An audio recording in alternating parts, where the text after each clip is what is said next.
She pulled up in a Mercedes hours after my grandfather died and told me to pack my kids and leave. The car wasn't even in park yet. That's what I keep coming back to, even now. The gravel was still settling under those tires. That slow, expensive crunch of a Mercedes S-Class doing what it was built to do, which is make everything around it feel cheap, and she was already stepping out, heels first. That precise, deliberate click, click, click across the driveway like she was arriving at a real estate showing, not her father's funeral. My grandfather had been dead for less than 6 hours. I was standing on the porch of the farmhouse, his farmhouse, the one I'd been running for the better part of 7 years, with mud on my boots and coffee I hadn't touched growing cold in my hand. I'd spent the morning making phone calls, letting people know, canceling his Sunday delivery from the feed store, sitting in his chair for about 30 seconds before I had to stand back up because it felt wrong, like wearing a dead man's clothes before they're washed. And then I heard tires on gravel. Aunt Diane stepped out of that car in cream-colored heels that probably cost more than what I paid for my F-150 when it was new. She had on sunglasses, in November, the kind of glasses that aren't about the sun. She didn't look at me for a long moment. She looked at the farm, the acreage, the barn, the tree line, the way the fields rolled out toward the creek. She looked at all of it like she was taking inventory, like she was already measuring it for something. Then she looked at me. "Pack your kids," she said. 3 days. She still didn't say my name. I stood there holding that cold cup of coffee and I didn't say a word. Not because I was scared, though my jaw had gone tight and my stomach had dropped into somewhere around my boot soles. Not because I agreed with her. I didn't say anything because my grandfather had raised me to understand that some conversations aren't worth having at a graveside. I nodded, once, and she smiled. That smile, thin, controlled, perfectly shaped by decades of getting exactly what she wanted from exactly the people she'd decided didn't matter. She thought I was folding. She thought she'd already won. I let her think it. What she didn't know, what I didn't even fully know yet, was that Harold Eugene Calloway had spent the last 4 months of his life planning for precisely this moment. While Diane was in her Boca Raton condo ignoring his calls, my grandfather was driving himself to a law office in Murfreesboro, barely able to walk without stopping to catch his breath, signing documents with a hand that still held the pen like it had once held a tractor wheel. He didn't tell me. He didn't tell anyone. He just did it. Let me tell you about Harold. He was born on that land in 1941, grew up knowing every fence post and stone wall on the property the way other kids know the layout of their school hallways. His father farmed it before him, and his grandfather before that. 83 acres in the middle of Middle Tennessee, the kind of place where the soil has a smell you don't get anywhere else. Dark and mineral and alive in a way that you notice every spring when everything turns over. He married my grandmother Elaine in 1967. She died when I was 11, and I think some part of him never fully breathed right after that, but he kept going. That was Harold. He kept going. My mother was his daughter, his other daughter, the one who stayed. She died in a car accident when I was 19, and Harold didn't hesitate. He said, "You're here. You stay." Not a question. Not even really a statement. Just a fact. The way weather is a fact. I moved into the farmhouse. I started learning. By 23, I was running the hay operation mostly on my own. By 27, I'd taken on the cattle side too. Learned to work with the Hendersons 2 farms over. Figured out the equipment leases. Started reading soil reports and weather data like other people read the news. I married Jessica when I was 28. We built a life there. 3 kids. Owen, who's 10 now. Lily, who just turned 7. And Caleb, the youngest, who just started losing teeth. We're not rich. We drive used vehicles, and we eat what we grow, and we work from before the sun comes up. But we're real. And that farm is home in a way I don't have words for. Diane left when she was 18. That's not a judgment, just the math. She left, she built a career in commercial real estate, she married well and divorced better, and she came back to that farm maybe 6 or 7 times over the following 40+ years. Holidays mostly. Sometimes not even then. She had a way of calling Harold that seemed generous on the surface. She called often enough that she could say she called, but if you actually tracked those conversations, she was always busy, always about to do something, always a little distracted. Harold noticed. He didn't say much about it, but he noticed. The last 2 years of his life, when his heart started giving him trouble and he needed more help, she came back twice. 2 visits in 24 months. I'm not saying she's a monster. I don't know what's in her heart. What I know is what I saw. What I saw was my grandfather sitting in his chair in the evenings, listening to the radio. A man who had everything and nothing, who was the best version of a human being I'd ever personally encountered, waiting for a phone call that only came when it was convenient. And I saw him, without complaint, making plans. The first time I noticed something was different was about 5 months before he died. He started asking me questions he'd never asked before. Things like, if something happened to me, do you know where the deed is kept? And, you remember that insurance policy? The one in the gray folder in the study? He'd always been organized. Harold ran that farm like a small corporation, every document filed and dated. But there was a specificity to the questions now, a deliberateness that I registered without quite naming. One afternoon in August, I came in from the south field and found him at the kitchen table with his reading glasses on, going through a thick folder of papers. He didn't hide it when I walked in, but he did close the folder, calmly, the way you close something that's yours and doesn't need explaining. I asked if he needed anything. He said no. He said he'd been getting things in order. I told myself it was nothing. Old men got their affairs in order. It was responsible. It was exactly the kind of thing thing Harold would do. I let it go. 3 weeks later, I drove him to a doctor's appointment, his cardiologist, Dr. Patricia Ewan at Vanderbilt Heart and Vascular, and in the waiting room he said, almost to himself, "I want you to know I'm not leaving you with a mess." I looked at him. He was looking at the fish tank they have in that waiting room, the big saltwater one with the clownfish. Kids always love it. "Harold," I said. "What are you talking about?" "When it's time," he said. "You'll understand." He didn't say anything else about it. Dr. Ewan came out. They went back. I sat in the waiting room for 40 minutes reading a magazine from 3 months ago and telling myself he was just being a thoughtful old man. He was. He was also being something more than that. He died on a Tuesday peacefully, in his own bed, which was the only way he would have accepted going. I was with him. I held his hand. If you've ever been with someone in that last stretch, you know how quiet it gets. Not an uncomfortable quiet, but a settling, like the house itself is breathing slower. I called Diane from the kitchen 15 minutes later. She answered on the 3rd ring. She said she was sorry. She said she'd come as soon as she could. She said it the way you say you'll come to something you've already decided how long you'll stay. She was there by noon the next day. I've walked you through what happened on that porch. What I haven't told you is what came after. The next 3 days were the strangest of my life. I was going through grief the way you do when it's someone you loved the way I loved Harold. Quietly, physically, in sudden waves you don't see coming. I'd be fine, and then I'd walk past his chair, and my chest would close up. Jess was incredible. Owen and Lily understood it in the limited but real way that kids understand these things. Caleb kept asking when great-grandpa was coming back from sleeping, and through all of it, Diane was there, making herself comfortable in the house, calling people on Harold's behalf without asking me, opening closets, walking through the barn with her phone out, taking pictures. I said nothing. I watched. The will reading was scheduled for the following Monday. Margaret Holbrook at the county clerk's office had contacted us. Harold's primary attorney was a man named James Ethan, who'd handled his affairs for going on 30 years out of a small office on the square in Murfreesboro. Jess and I drove over together. Diane pulled up in the Mercedes 2 minutes late, dressed like she was closing a commercial transaction, which I suppose she thought she was. We sat across from each other at a long table that smelled like old wood polish and lemon. James Ethan sat at the head. He was 60-something, had been a country lawyer his whole career, and had zero interest in theater. He opened his folder with the same energy you'd use to open a utility bill. "Before we get into the will itself," he said, "there's a prior instrument that supersedes it in terms of the primary asset." Diane tilted her head. "Meaning, Harold placed the farm into an irrevocable trust 3 weeks before his death," James Ethan said. "By the time of his passing, that trust was already fully executed and recorded with the Rutherford County Register of Deeds." I felt my breath go very still. Diane smiled, patient, like this was a small administrative confusion she'd be happy to straighten out. "I'm sorry," she said. "He placed it into a trust? The farm cannot be inherited," Ethan said. "In the conventional sense, it doesn't pass through the will. Nathan is the designated trustee. He has full operational authority and residential rights in perpetuity, subject to the terms of the trust." A full 4 seconds passed. "That's impossible," Diane said. Her voice was still smooth, still controlled. "He was confused. He was sick.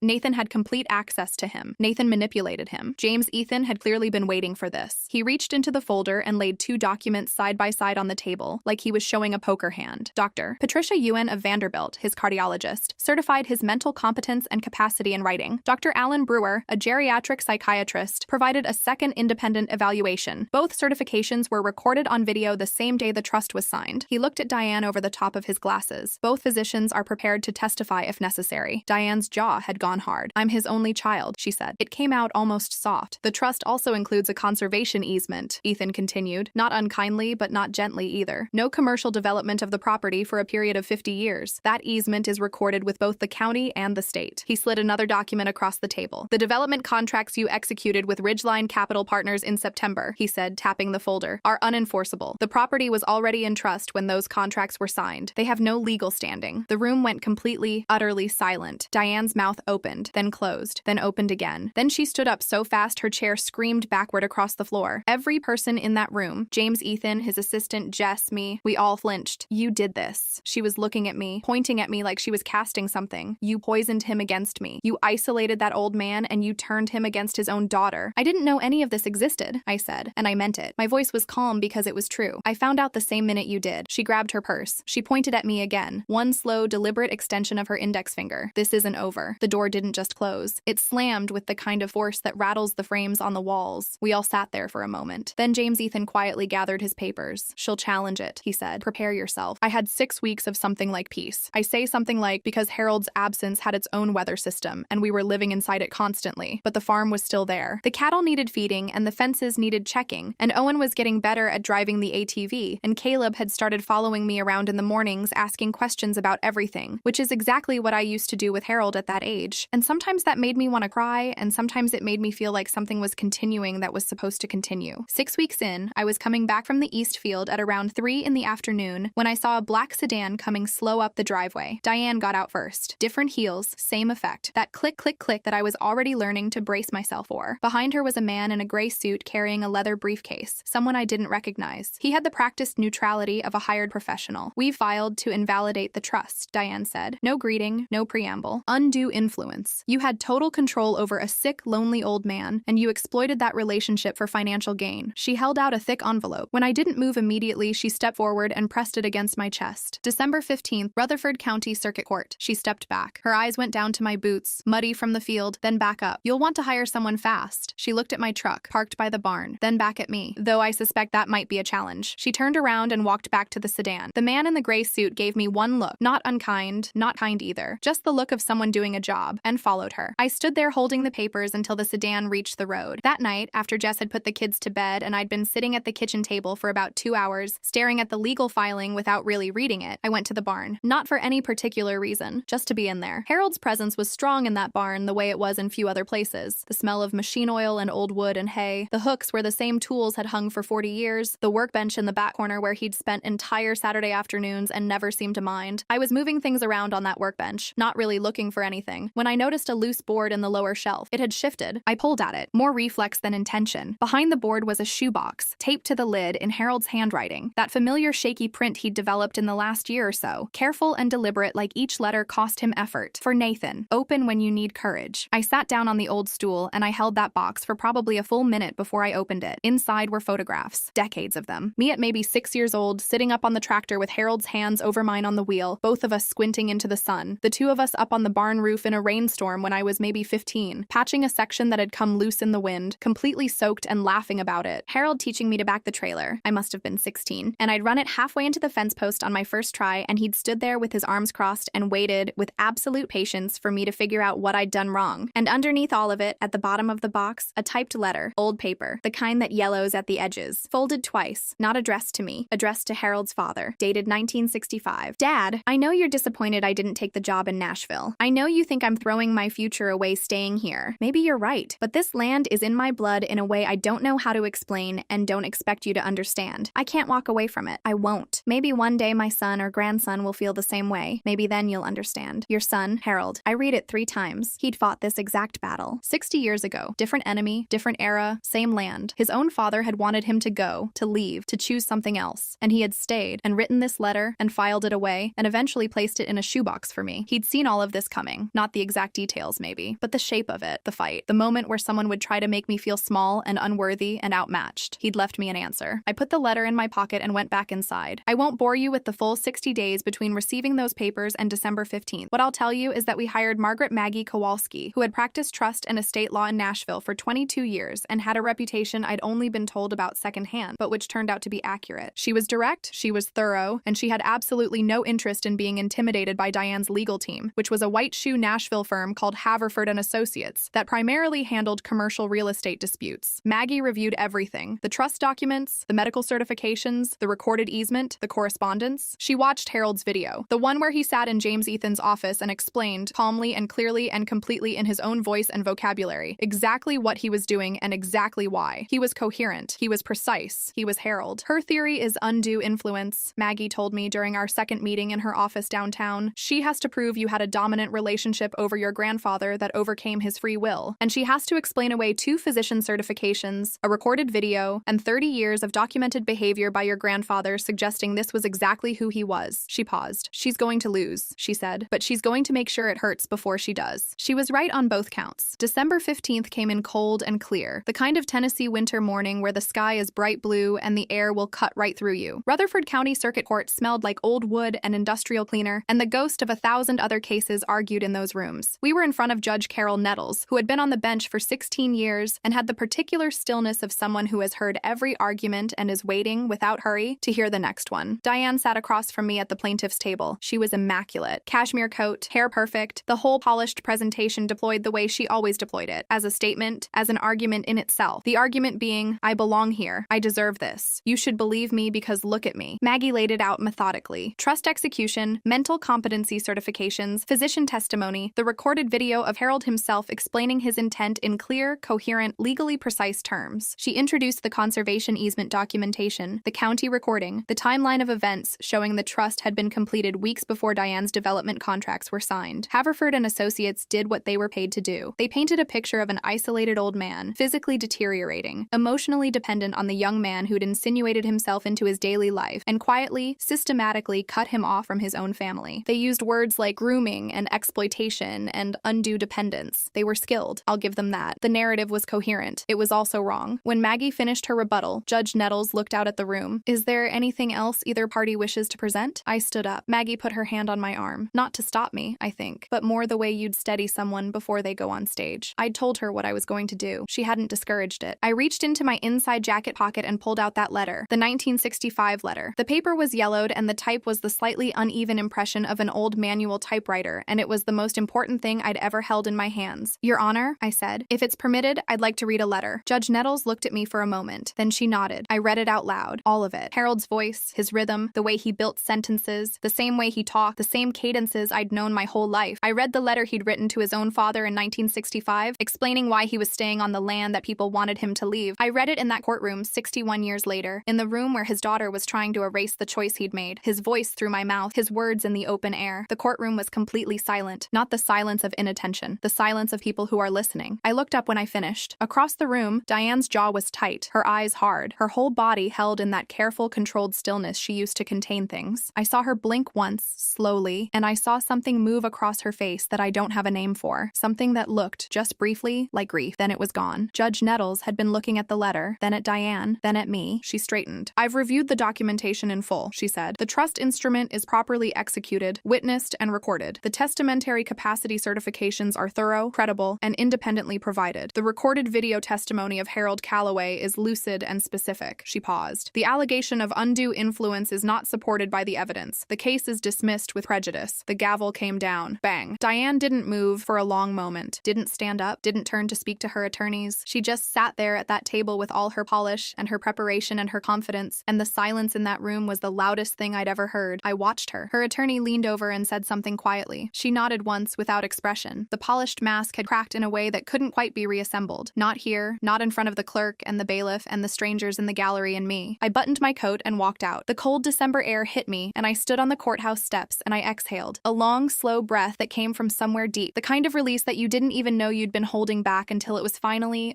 allowed to leave your body. My phone buzzed. Unknown number. I almost didn't open it. Then I did. 3 words. Check your mail. I looked up. Across the parking lot, in a black sedan idling at the far edge, Diane sat behind the wheel, engine running. She wasn't crying. She wasn't furious. She was watching me through the windshield with an expression I'd never seen on her face in my life. Not anger, not defeat, not that polished I've already won confidence. Something colder. Something that looked almost like calculation, stripped of every pretense. She pulled away, slowly, like she had nowhere to be and wasn't rushing to get there. I stood on those courthouse steps for a long moment, the letter still in my coat pocket, my breath fogging in the cold air, watching that sedan until it turned out of the lot and disappeared. I checked the mail that afternoon. Inside the box was a single envelope, no return address, handwritten, postmarked 4 days ago. My name on the front in handwriting I recognized immediately because I'd spent years watching it form. Harold's hand, the shaky, deliberate print of the last year of his life. My hands were not entirely steady when I opened it. Inside was a single index card. At the top, for when it's over. Below that, just a few lines. Nathan, if you're reading this, you held on. I knew you would. You always did. There's one more thing. Ask James Ethan about the secondary instrument. He'll know what to do. You earned it. All of it. Grandpa, I called James Ethan the next morning. He wasn't surprised to hear from me. He said, I wondered when you'd call. The secondary instrument, it turned out, was a separate document Harold had drafted during the same period as the trust. A letter of instruction, not legally binding in itself, but attached to a fully funded educational account for my 3 children, held separately from the farm trust, beneficiary designated to Owen, Lily, and Caleb in equal shares. Harold had funded it from a savings account Diane didn't know existed, accumulated over decades of quiet, consistent, small-town frugality. He'd thought of everything. He'd always thought of everything. I want to tell you what it's like now, because you followed me this far, and you deserve to know. The farm is the same farm. The Southfield needs work in the spring. The cattle are fine. Owen drives the ATV like he was born to it, which he was. Caleb follows me everywhere, asking questions about everything, and I answer every single one of them the way Harold answered mine, with patience and without hurry, because that's what the land teaches you if you let it. Jess and I have a life that isn't easy but is real, and at the end of every day I sit in Harold's chair, my chair now, and I listen to the sounds of the farm settling and the kids winding down, and I know exactly where I am. Diane didn't appeal the ruling. I found out through James Ethan Nathan, about a month after December 15th, that Ridgeline Capital Partners had terminated their relationship with her. The development contracts, the ones Harold's trust had made worthless, had apparently been a substantial part of her planned commission for the year. Her professional situation became complicated. I don't know all the details, and I didn't seek them out. What I know is this. My grandfather drove himself to a law office when he could barely walk. He signed documents with a trembling hand and spoke clearly into a camera, and buried a shoebox in his workshop and mailed an envelope 4 days before he died. He did all of that quietly, without telling me, because he wanted me to know that I wasn't alone. I think about that letter he wrote in 1965, the one addressed to his father, the one he kept for 60 years and put at the bottom of a box labeled for when you need courage. He'd fought his own version of this battle. He'd stayed when people wanted him to leave, and then he'd spent the rest of his life turning that land into something worth protecting, and then he'd protected it one more time, from the inside, in the months before he died. That's Harold. I keep the 1965 letter in a frame in the kitchen now. Some mornings I look at it when I come downstairs, before the kids are up, before the day starts, in that quiet hour when the farm is just beginning to wake. This land is in my blood, he wrote. Maybe one day my son or grandson will feel the same way. Grandpa, I do.